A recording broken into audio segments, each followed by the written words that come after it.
Wani ɗalibin jami'a yana tsaye a bakin ƙofar shigar makarantar tare da sauran abokansa. Sai ga wata mota wacce take tafiya da gudu ta kwace ta yo kansa. Nan da nan aka garzaya da shi asibitin da ke cikin jami'ar.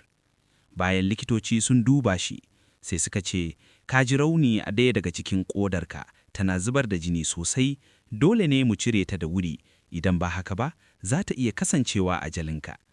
Yanzu kana da zabi guda biyu.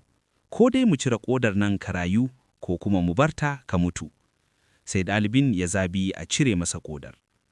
Bayan 'yan kwanaki da cire masa ƙoda yana zaune a dakin da yake jinya cikin damuwa, sai likitan da ya yi masa tiyuta ya shigo yana murmushi ya ce, ka gode wa Allah, domin ya nufa ka da babban arziki. Sai ɗalibin ya ce, na sani likita, amma ka sani na yi asara sosai. Sai likitan ya ce, ni ma haka nake tunani a baya, har sai zuwa lokacin da muka yi maka tiyuta. Yayin da muka lura da wani bakon nama da ya tsiro a jikin ƙodarka, sai muka cire shi.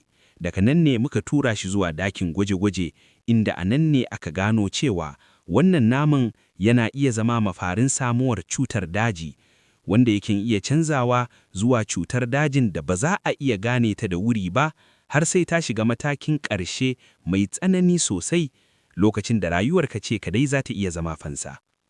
Sai ɗalibin ya ce cikin mamaki, shin kana nufin motar nan da ta buge ni ta zabe ni ne a daidai lokacin da ya dace domin na samu damar ci gaba da rayuwa? Likitan ya ce, a tunaninka, waɗannan abubuwa za su iya haduwa waje guda? Sai ɗalibin ya yi murmushi ya ce, tabbas wannan ƙaddara ce da ta zo da rahamar Allah, alhamdulillah.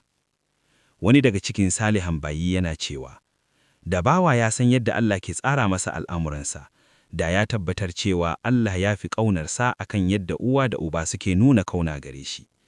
Zuciyarsa kuma za ta narke wajen soyayyar Allah.